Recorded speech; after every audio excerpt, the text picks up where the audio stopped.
Big TV భక్తి సమాచారం WhatsApp ఛానల్లో జాయిన్ అవ్వండి. అన్ని విశేషాలు ఎప్పటికప్పుడు తెలుసుకోండి.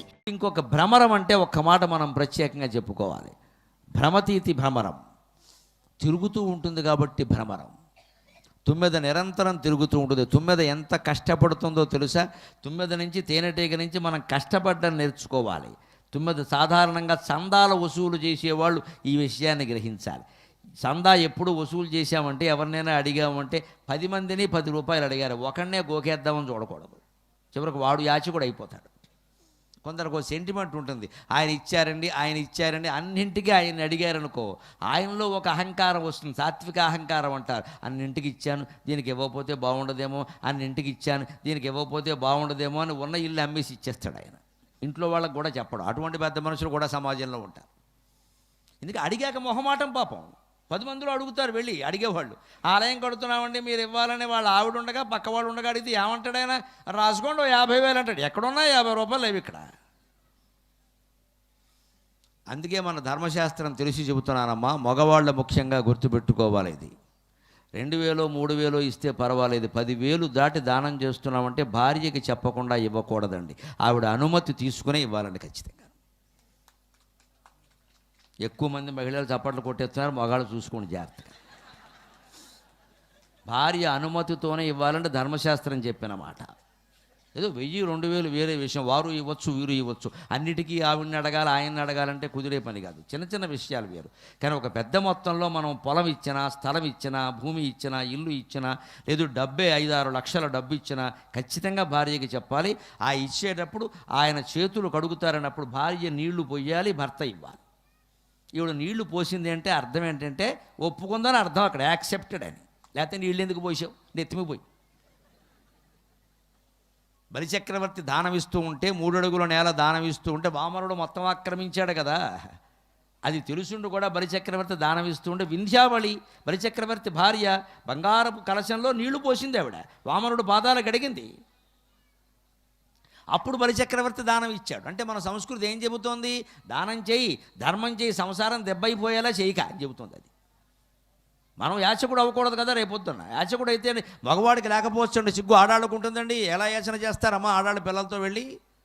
అప్పుడు ఏమనుకుంటారు? ఇష్టం వచ్చినట్టు అందరికీ దాన ధర్మాలు చేసేది ఇవాళ చెప్పొచ్చింది చేతికి అనుకుంటారు. అంటే దాన ధర్మాలు కూడా ఆలోచించి చేయాల్సిందే. అదే పిసినారితనంగా కాదు, మళ్ళీ అక్కడ చేయాలి, మన ఓపిక మేరకు చేయాలి, యథాశక్తి చేయాలి. ఎట్టి పరిస్థితుల్లో దాన ధర్మాలు కూడా ఆదాయంలో 4వ వంతు మించకూడదు. అది కూడా ధర్మశాస్త్రం చెప్పింది. మన ఆదాయంలో 4వ వంతు మనం దాన ధర్మాలు చేయాలి, అంతకు మించి వెళ్ళిపోకూడదు. సగం ఖర్చు పెట్టుకోమని చెప్పారు శాస్త్రంలో. బాగా ఐశ్వర్యం అనుభవించాలి. ఐశ్వర్యం ఉన్నవాళ్ళు 1,00,000 రూపాయల నెలకు ఆదాయం వస్తుందంటే లెక్క 50,000 ఖర్చు అయిపోవాలి, ఏదో రకంగా ఖర్చు అయిపోవాలి. ఊరికే దాచొద్దు. ఇంకా నిన్న పచ్చడి ఇవాళ తిని, మొన్నటి కూర ఇవాళ తిని ఫ్రిడ్జ్లో పెట్టి అన్నీ అలా పెట్టేసేసుకుని అదే నాకేసి పీకేసి దరిద్ర బతుకులు బతకూడదు. పిసిరుగొట్టు మేళం అంటే ఇదే. ఆ చీర చినిగిపోయినా సరే 4 చిరుగులు సరే పక్కకి తీసి అదే కట్టేసి ఏం కర్మమ్మ, అవతల భార్య పట్టుకెళ్ళి శుభ్రమైన పట్టు చీర కట్టుకో, సుఖంగా ఉన్నావు పార్వతీదేవిలా. ఎందుక కక్కుర్తి? ఉన్న చీరలన్నీ బీరువాలో ఉంటాయి. కట్టుకునేది ఎప్పుడు శ్రీమతి పేడదేవత అని ఒకటే చీర. ఇక్కడ ఎప్పుడు చూసినా అదే చీర. అదా మొగుడు కూడా చక్కగా ఉంటుంది చూడడానికి. ఉన్నాయి బీరువా నిండా ఉన్నాయి, కట్టరండి. పోనీ ఎవడికి ఇవ్వరు. అలా చూసి నాకెన్ని ఉన్నాయి, నాకెన్ని అన్నీ ఉంటాయి, నువ్వు ఉండవు ఇక్కడ. అన్నీ అక్కడే ఉంటే మనం ఉండవు, మనం లాక్కెళ్ళిపోతారు. అప్పుడు అనుకుంటారు నలుగురు, వెళ్ళిపోయింది అమ్మాయి వెళ్ళాలి, సరైన చీరైనా కట్టుకోలేదు, ఆవిడ కర్మ. అందుకే ఎప్పుడు నగలుంటే పెట్టేసుకోవాలి. పోతాయి అనుకోకండి, పోతే పెట్టుకోక్కర్లేదు, అది సౌకర్యం అనుకుని పెట్టేసుకోవాలి. నగలు పెట్టుకోరు, సేఫ్ డిపాజిట్ లాకర్లో పెడతారు. అదో దరిద్రం. ఇక్కడ ఎందుకు కొనుక్కున్నావు? లాకర్ కోసమా? పోనాయి, ప్రాణాలే పోతాయి. ఉన్న నగలు పెట్టుకోవడానికే కాదా, పెళ్ళిలో కూడా పెట్టుకోరు, ఉడుగులో కూడా పెట్టుకోరు, శుభకార్యాలు జరిగినా పెట్టుకోరు. గుళ్ళోకి వస్తే నగలు పెట్టుకుని రావాలమ్మా. ఉన్నవాళ్ళు దాచుకోకండి, పెట్టుకురండి. ఉంటే పోతాయి, దేవుడికి ఇచ్చామనుకోండి. ఉన్నవాళ్ళు పెట్టుకుని రావాలి, లేని వాళ్ళు అసూయపడకూడదు. ధర్మశాస్త్రం అంతే, లేని వాళ్ళు అసూయపడద్దు. నగలు పెట్టుకున్నటువంటి స్త్రీని చూస్తే లేని వాళ్ళకు కూడా నగలు వస్తాయి. అది ధర్మశాస్త్రం ఖచ్చితంగా. నమస్కారం చేసుకోమని చెప్పారు. నమస్కారం చేసుకోమన్నారు. అసూయ పడమని చెప్పలేదు. పార్వతీదేవిలా ఉంది ఆవిడ అని ఈ పేద ఇల్లాలు ఆవిడికి నమస్కారం చేసుకుంటే భగవంతుడు ఏడాది తిరగకుండా ఈవిడికి ఐశ్వర్యం ఇప్పిస్తాడు. ఎందుకంటే ఆ కళ్ళల్లో అసూయ లేదు, గౌరవం ఉంది, గౌరవం ఉంది. అందుకని పేదవాళ్ళు కూడా అసూయపడ్డానికి వీలు లేదు. వాళ్ళు నగలు పెట్టుకుంటే హాయిగా పార్వతీదేవిలో ఉన్నావమ్మా అని మొహం మీద మెచ్చుకోవచ్చు, నమస్కారం చేసుకోవచ్చు. ఆ దర్శనం కారణంగా వీళ్ళకి పడుతుంది ఐశ్వర్యం. గౌరీదేవిలో ఉంది ఆవిడ, సమస్తాభరణాలు ధరించి. ఆవిడని చూడడం వల్ల వీళ్ళకి పడుతుంది. మన సంస్కృతి అంత గొప్పది. ఐశ్వర్యవంతుల్ని త్యాగం చేయమని చెప్పింది, పేదవాళ్ళని అసూయపడద్దని చెప్పింది. ఇలా చెప్పిన ఏకైక సంస్కృతి భారతీయ సంస్కృతి. ఒకే ఒక ధర్మం, హిందూ ధర్మం. అన్ని వర్గాల సామరస్యం మనకి ప్రధానం అండి. ఐశ్వర్యవంతుల్ని మీ ఆదాయంలో 4వ వంతు దానం చేయమని చెప్పింది. పేదవాళ్ళకి ఏం చెప్పింది? నువ్వు దానాలు ధర్మాలు చేయలేవు, ముందు పూట గడిచేలా చూసుకో, అనవసరపు మెహర్బానీలకి పోవద్దు, ఉన్నంతలో జాగ్రత్త ఖర్చు పెట్టుకో, వాళ్ళని చూసి అసూయ పడకు, కష్టపడి సంపాదించుకో, వాళ్ళ అనుగ్రహం సంపాదించే ప్రయత్నం చేయ. ధనవంతులను చూసి అసూయ పడితే మనకేం వస్తుందండి? వాళ్ళు కక్ష కట్టేస్తారు, వీళ్ళు కక్ష కట్టేస్తారు. అసూయ పడకుండా వాళ్ళ ఇళ్ళకెళ్ళి అమ్మ మీ దయ వల్ల మేము సుఖంగా ఉన్నామా అంటే వాళ్ళ సంపదలోంచే మనకిస్తారు. పూర్వం అండి మా చిన్నతనంలో చూసేవాళ్ళం. మా ఊళ్ళో మా ఇంట్లో పనిచేసే చాకళ్ళు కానీ మంగళ్ళు కానీ పని మనుషులు కానీ ఏ పండగ నాడు పిండి వంటలు వండుకునేవారు కాదండి. మా అమ్మగారే అందరికీ వండేవారండి. ఆవిడ అసలు పండగ పేరు కానీ సాయంత్రం వరకు ఆ వంటింట్లోంచి బయటకు వచ్చేది కదా ఆవిడ. ఎవరు ఆ రోజుల్లో ఎవరున్నారో వాళ్ళే చేసుకోవాలి. పైగా బ్రాహ్మణ కుటుంబం, ఎవరు చేసినా ఒప్పుకోరు కూడా, వాళ్ళే చెయ్యాలి. సాయంత్రం 4ంటికి ఆవిడంత డబ్బా పెట్టుకుని దాని నిండా బూర్లు పెట్టుకుని బయట కూర్చునేదండి మా అమ్మగారు. ఏమిటమ్మా ఇక్కడ కూర్చున్నప్పుడంటే చాకలి దొస్తుందిరా, దానికి ఎవరు పెడతారు పాపం, ఆవిడకి ఇన్ని బూర్లు పెట్టాం. మంగళాయన భార్య వస్తుంది, ఆవిడకి ఇన్ని బూర్లు పెట్టాం. పని మనిషి వస్తుంది, దానికి ఇన్ని బూర్లు పెట్టాం. సరిపోయింది. అప్పటికి ఇవిడికి నిద్ర వచ్చింది, ఇంతకీ ఇవిడికి బూర్లు లేవు. అటువంటి తల్లి కడుపున పుట్టానండి. ఇప్పటికీ అమ్మ అమ్మ అంటే ప్రేమ, అందుకే అమ్మ అమ్మ అంటే ప్రేమ. ఆవిడ అలా వీధరుగు మీద కూర్చొని పంచిపెట్టడం చూశాను. చాకళ్ళకి మంగళ్ళకి సమస్త వర్ణాల వారికి, మా ఇంటితో సంబంధం ఉన్న ప్రతి ఒక్కరికి. ఇంతమందికి పెట్టేస్తున్నాం, మనకేమిటమ్మా అని మేము ఎవరైనా పొరపాటున అడిగితే ఎవరు పెడతారా వాళ్ళకి ఏముంటారా, డబ్బులు అవి ఉండవమ్మా, వాళ్ళు చేసుకోలేరమ్మా, మనం అంటే ఐశ్వర్యవంతులం, మనకేం లోటు లేదమ్మా, భగవంతుడు ఇచ్చాడు, 10 మందికి పెడితేనే మనకుంటుందిరా అని చెప్పిందండి నా తల్లి. ఇప్పటికీ నాకు ఆ వాక్యం ప్రమాణం. దానికోసం ఆవిడ కష్టపడేది. ఇవాళ వేరండి, మనం 100 మందికి పెట్టచ్చు, క్యాటరింగ్ ఇచ్చేస్తాం, ఇక్కడ డబ్బులు ఉన్నాయిగా. కానీ ఆవేళ నా తరంలో ఇక్కడ నా వయసు ఉన్న వాళ్ళు అందరి పరిస్థితి అంతే. అప్పుడు తల్లులే చేశారండి, క్యాటరింగ్లు ఎక్కడున్నాయి, ఎక్కడ కష్టపడి చేశారు, నానాయాతన పడ్డారు, పిండి వంటలను వండి పెట్టారు. అందుకే మా ఊళ్ళో ఎప్పుడు కుల కలహాలు కానీ వర్గ కలహాలు కానీ నేను చూడలేదండి. అసలు అవి నేను చూడలేదు. నేను బ్రాహ్మణుల వాడికి చివరిలో ఉండేవాళ్ళం మా ఇల్లు, కాపుల వాడికి మొదట్లో ఉండేది మా ఇల్లు. మా ఇల్లు దాడితే కాపులే. వాళ్ళు మమ్మల్ని అన్నదమ్ముల్లో చూశారు, ఎక్కడ భేదం రాలేదు. మా నాన్నగారు వాళ్ళు పెదనాన్నగారు అనేవారు, మా అమ్మని పెద్దమ్మ అనేవారు, మమ్మల్ని ఏమో తమ్ముడు అనేవారు, నాకంటే పెద్దవాడైతే తమ్ముడు అనేవాడు, నాకంటే చిన్నవాడైతే అన్నయ్య అనేవాడు. మేము బ్రాహ్మణం అనేవాళ్ళు, కాపులని అసలు చాలా వరకు తెలియదు ఆ విషయం. అంత సామరస్యం ఉంది.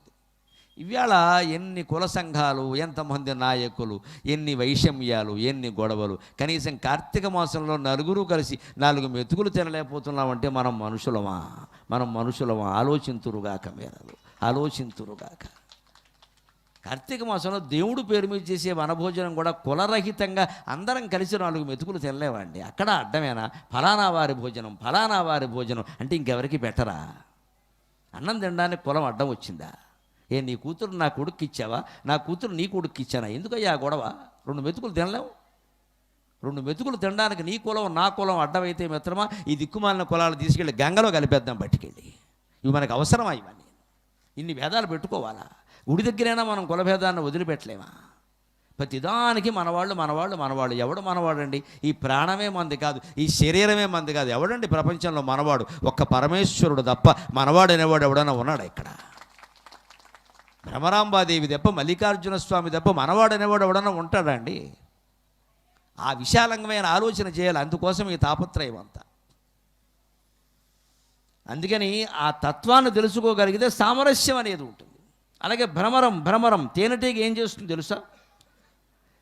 100 పువ్వులు తిరుగుతుంది, ఒక్కసారి ఒక తుమ్మెద 2 బొట్లు మించి తేనె సేకరించలేదు, 2-3 బొట్లు అంతే. కొన్ని రకాల తుమ్మెదలు ఉంటాయండి, తేనెటీగలు కొన్ని ఉంటాయండి, అవి తన బరువు ఎంత ఉందో అంత తేనె భరిస్తుందిట. తన బరువు ఎంత ఉందో అంత. దాని బరువు ఎంత ఉందండి, కేజీ ఉంటుందా ఏమన్నాను అది. దాని బరువు తేనె తీసుకెళ్ళి ఆ గూట్లో పెడుతుంది. 60,000 గదులతో ఉంటుందిగా తేనె పట్టు, అక్కడ పెడుతుంది. మళ్ళీ వస్తుంది. ఆ పువ్వు దగ్గరికి ఎడుతుంది, ఈ పువ్వు దగ్గరికి ఎడుతుంది, ఆ పువ్వు దగ్గరికి ఎడుతుంది. తేనె ఉన్న పువ్వుల దగ్గరికి పెడుతుంది. మళ్ళీ తేనె లేని పువ్వుల దగ్గరికి వెళ్ళదు. అది నిర్గంధాకుసుమాయవ అని వెళ్ళదు. తేనె ఉన్న పువ్వుల దగ్గరికి పెడుతుంది. ఇంకోటి కూడా ఉంది తుమ్మెదకి ఇంకో ఇబ్బంది, సంపంగి పువ్వుల దగ్గరికి వెళ్ళదు. సంపంగి పువ్వులో తేనె ఉండొచ్చు, కానీ సంపంగి నుంచి సుగంధం వస్తుందే, సింహాచలం సంపెంగలు ముఖ్యంగా, అవి విశాఖపట్నానికి వస్తూ ఉంటుంది ఆ వాసన. సింహాచలం సంపెంగ వాసన విశాఖపట్నం స్టేషన్లోనే వచ్చేస్తుంది, అంత సువాసన. ఆ సుగంధపు దిమ్ముకి తుమ్మెద తట్టుకోలేదండి, చచ్చిపోతుంది. కొందరికి చూడండి, మనుషుల్లో కూడా కొన్ని రకాల వాసనలు ఎలర్జీ ఉంటాయి, వాళ్ళు తట్టుకోలేరు. వాళ్ళు ఆ పెర్ఫ్యూమ్ నాకు పడదంటారు. అలాగా తుమ్మెదకి సంపెంగంటే పడదు, ఎందుకంటే ఆ సుగంధానికి తట్టుకోలేదు. దాని తేనె ఉన్నా సరే దాని జోలికి వెళ్ళదు. రకరకాల పుష్పాల దగ్గరికి వెళ్ళి రకరకాలుగా తేనె బిందువులుగా సేకరించి ఒక గూట్లో పెడుతుంది. తేనె పట్టు 60,000 గదులు అంటారు, మహారాణి అంటారు ఆ తేనెటీగని, అక్కడ పెడుతుంది. అలాగ మనం కూడా ఎప్పుడు ప్రభుత్వమైనా సరే ప్రజలైనా సరే ఆస్తులు సంపాదించేటప్పుడు ఎప్పుడు ఒకడిని కొల్లగొట్టి ఒకడిని గోకేసి సంపాదించకూడదు. భ్రమరాంబ తత్వం అంటే ఇది. ఎప్పుడు ముఖ్యంగా వ్యాపార రంగంలో ఉన్నవాళ్ళు గుర్తుపెట్టుకోవాలి ఈ నీతిని. పూర్వం వ్యాపారస్తులు అలాగే ఉండేవారు. మనకి ఖాతాదారులు పెరగాలి. ఒక బంగారపు కొట్టుందనుకోండి, 10 మంది వచ్చే చోటకి 100 మంది రావాలి. 100 మంది దగ్గర తీసుకోవచ్చు మనం. కానీ ఇవాళ ఎలా ఆలోచిస్తారంటే అలా కాదండి, వచ్చిన ఒకనే గోకాయి, ఇక మళ్ళీ వాడు బతకద్దు. ఇంకా వాడేదో టీవీ కొనడానికో బంగారపు నగ కొనడానికో బీరువా కొనడానికో మన దగ్గరికి వచ్చాడు, ఇక వాడు ఇంటికి వెళ్ళద్దు. ఇంకా డైరెక్ట్ శ్మశానమే. మళ్ళీ దొరుకుతాడేటి. కానీ అదే వ్యాపార రంగంలో మీరు గమనించండి, అదే బంగారం వ్యాపారంలో గమనించండి, తరుగు చాలా తక్కువ పెట్టినటువంటి జ్యువెలర్స్ వాళ్ళు ప్రపంచవ్యాప్తం అయిపోతున్నారు. గమనించండి, వ్యాపార రహస్యం ఎక్కడ ఉందో గమనించండి. 22% తరుగు, 32% తరుగు. అసలు ఈయన కొట్టంతా తరిగే. అంతంత శాతం తరుగులు ఎక్కడి నుంచి వస్తాయండి? ఆభరణాలు చేయిస్తే మాయా. కస్టమర్కి ఏం తెలియదు కదా అని దోచేయడమే. ఇంకా అదే తరుగు బాగా తగ్గించిన వాళ్ళని గమనించండి. నేను ఎవరిని పొగడ్డంలా, ఎవరిని విమర్శించడం వాస్తవమా కాదా? తరుగు బాగా తక్కువ ఉన్న చోటకి వెళుతున్నారు జనం ఖచ్చితంగా. వాళ్ళు ఎలా ఆలోచిస్తున్నారు? బాగా తక్కువకి ఇవ్వగలిగితే ఉన్నంతలో మన లాభం తగ్గించుకుని తక్కువకి ఇవ్వగలిగితే ఎక్కువ మంది వస్తారు. ఒక వ్యక్తి నుంచి 100 రూపాయల లాభం వచ్చినప్పుడు 100 రూపాయల లాభం ఒక వ్యక్తి నుంచి ఆశించడం కంటే 10 మంది వ్యక్తుల నుంచి 10 బదులు 100 వస్తే మంచిది కదా. మన దుకాణం కూడా బాగుంటుంది కదా, మనకి మంచి పేరు వస్తుంది కదా. ఇలా ఆలోచన చేయాలి. ఇది భ్రమరాంబ తత్వం అంటే. భ్రమరం తుమ్మెద తిరిగి ఆ పువ్వులో ఒక బొట్టు, ఈ పువ్వులో ఒక బొట్టు, ఆ పువ్వులో ఒక బొట్టు సేకరించింది. కానీ మొత్తం ఒక మల్లె పువ్వులో చేరి పీకేసి గోకేసి లోపలికి వెళ్ళిపోయి మల్లెపువ్వు చీల్చేస్తే అది చచ్చిపోతుంది, ఇది చచ్చిపోతుంది. ఏం దొరకదు అక్కడ. కష్టపడాలి. భ్రమరం అంటే కష్టపడడం కోసం తిరగాలి. ఇప్పటికీ కొంతమంది తండ్రులు ఉంటారండి, పొద్దున్న 6ంటికి బయలుదేరి వెళ్తాడు సైకిలో మోటార్ సైకిల్ వేసుకుని. ఆ పెద్ద మనిషి రాత్రి 10ంటికి వస్తాడు, 2-3 ఉద్యోగాలు చేస్తాడు. తప్పదు తిరక్క. అంత తిరిగి సాయంత్రం ఇంటికి క్షేమంగా వస్తే గొప్ప. ఈలోపు ఇళ్ళాలు పూజామందిరంలో లలితామ్మవారిని పట్టుకుంటే మా ఆయన క్షేమంగా వచ్చేలా చూడు, ఇంకేం వద్దని తెగ తిరుగుతున్నాడు. మరి తప్పదు, ఏం చేయమంటావమ్మా? ఎదిగిన పిల్లలు ఉన్నారు, చదివించాలి. వేళ లక్షల ఖర్చులు అవుతున్నాయి. మగాడు తిరక్క ఆడది తిరక్క ఎలా కుదురుతుందండి?